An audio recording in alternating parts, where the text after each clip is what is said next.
Bonjour, j'espère que vous allez bien et bienvenue chez Retro Geek. Aujourd'hui, on va parler encore du module HC05, mais cette fois-ci, on va parler de la configuration.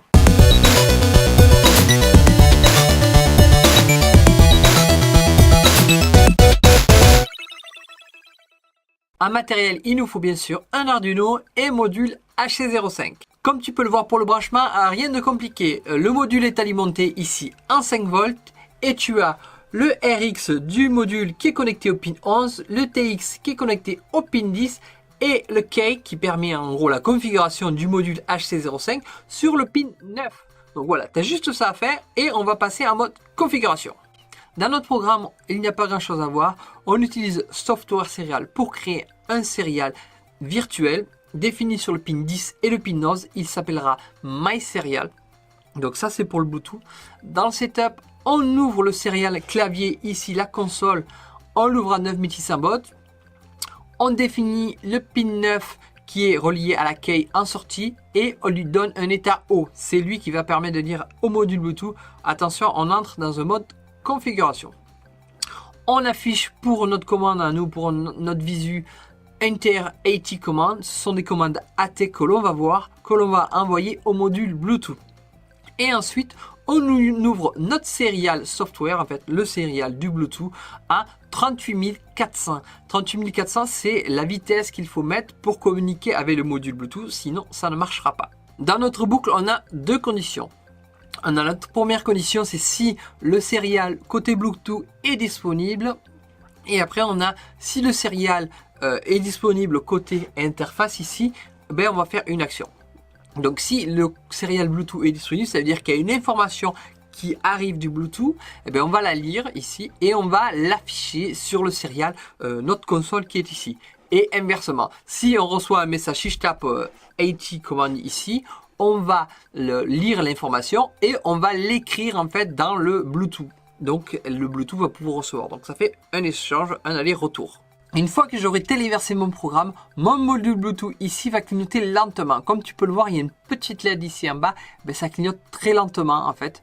Et là, ça veut dire qu'il est en mode AT en fait, qu'il est en mode configuration. Donc n'hésite pas à reset ton Arduino, enlever ta carte Bluetooth, la remettre, parce que des fois il ne se met pas à clignoter lentement. Donc pour qu'il se mette à clignoter lentement, n'hésite pas à le faire.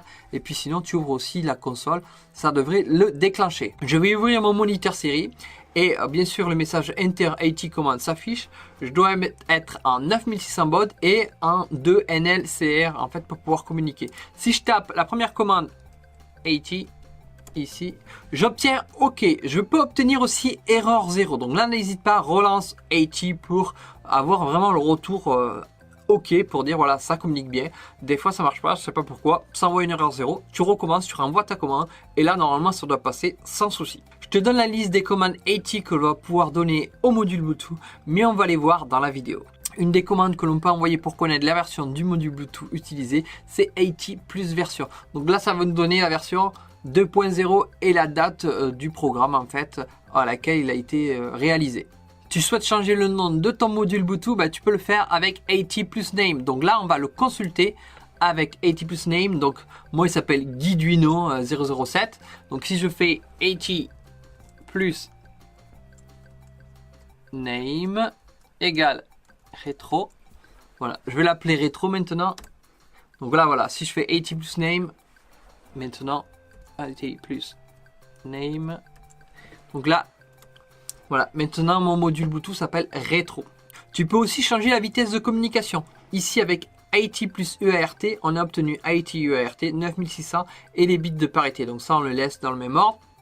Donc on peut choisir la valeur de 9600 à 115 200. Voilà, il y a d'autres valeurs en fait, je vais te donner la liste. Et voilà, donc si tu veux modifier les valeurs, là c'est pareil, tu fais AT UART.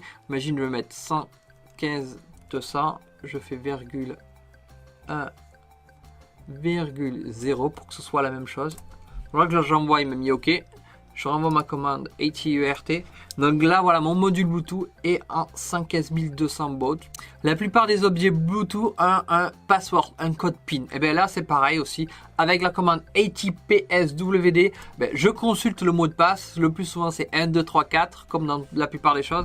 Et si je vais définir, et c'est égal à 4, 5, 6, 7, hop, j'envoie 80 place word égale 4, 5, 6, 7. Et donc là, voilà, j'ai 4, 5, 6, 7. Donc le top, c'est de laisser 1, 2, 3, 4. 2, 3, 4. Ça permet en gros aux machines de se connecter rapidement. Voilà, c'est le mot de passe par défaut. Voilà. Mais si tu as besoin de le sécuriser, tu peux. Tu peux lancer aussi une commande pour redémarrer le module avec 80 plus reset. Donc voilà. Là, il n'a pas marché. 80 plus reset. Voilà. Là, il est passé avec le OK. Imaginons aussi que tu as tout modifié. Tu sais plus où tu en es. Tu veux faire un reset d'usine. Eh ben, c'est possible avec 80 plus ORGL. Donc voilà, ça remet en origine. Les modules H05 ont la possibilité d'être en master ou slave. Ça veut dire maître ou esclave. Quand tu l'as d'origine, en fait, il est en esclave. Ça veut dire que on s'y connecte dessus et lui, il va pas se connecter à un module. Mais il est possible de définir un en master pour se connecter à un autre module. Donc déjà, pour connaître son état, c'est 80 plus role. Donc si j'envoie 80 plus role, il m'a dit rôle 0. Le rôle 0, c'est slave. Sachant qu'il y a un rôle 1 et un rôle 2. Le rôle 1, c'est master. Et le rôle 2, c'est slave plus book. Ça veut dire qu'il renvoie le message au master qui s'est connecté. Donc ça veut dire qu'il fait automatiquement un ping-pong. Voilà, s'il y a besoin, c'est possible. Donc ça se définit pareil. Si je fais 80 plus rôle et que je dis c'est égal à 1, il va se mettre en rôle master. Voilà, je renvoie. Donc là, il est en rôle 1. Donc ça veut dire qu'il peut se connecter à un module. Pour se connecter avec un module Bluetooth de master à un slave, il faut connaître son adresse. Donc avec 80 plus ADR, on connaît l'adresse en fait de notre module. Là ici c'est 13 2 25 91 75. Et bon voilà, là on a récupéré l'adresse. Pour se connecter du master au slave, il va falloir lui donner l'adresse à laquelle il doit se connecter le master. Donc il va falloir faire une commande 80 plus bind et donner l'adresse du slave. Ici, là, c'est l'adresse du slave. Là, j'en ai pas deux modules, mais voilà. Il va falloir remplacer les points, les deux points ici, par des virgules. Donc ça fait 13,2, 25, etc. Là, tu envoies ça à ton master et ton master va se connecter automatiquement au module esclave qui a cette adresse-là.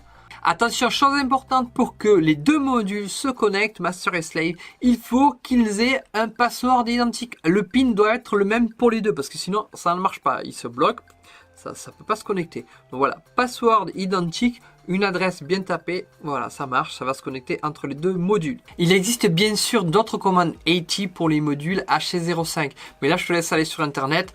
Là, on a besoin que de ça, on n'a pas besoin d'autre chose. Si tu as un module H06, donc là, le fonctionnement est différent. Apparemment, on ne peut pas consulter les valeurs de nom, de password, etc. comme on peut faire sur la H05. Donc, tu peux juste le définir, donner la valeur finale et c'est tout. Tu ne peux pas vérifier. Aussi, la vitesse en baud, tu ne peux pas dire, voilà, c'est 9600, c'est 115 000, etc. Ça se donne avec des numéros 1, 2, 3, 4, 5, voilà, ça donne une vitesse par rapport à ces numéros-là, mais tu ne donnes pas la valeur. Donc le H06 est un peu moins, on va dire, performant, on va dire, il y a moins d'options pour le configurer. Voilà, la vidéo est terminée. Cette vidéo est un complément de la première vidéo sur le H05. Pour moi, il manquait la partie configuration parce que on a besoin de nommer notre module, etc. Donc voilà, là, tu as toutes les options pour pouvoir jouer avec. Je t'invite à t'abonner si ce n'est pas fait, à écrire un commentaire et à me suivre sur les réseaux sociaux. Tu retrouves tout le contenu de la vidéo sur retrogeek.com et moi, je te dis à bientôt pour une nouvelle vidéo. Ciao!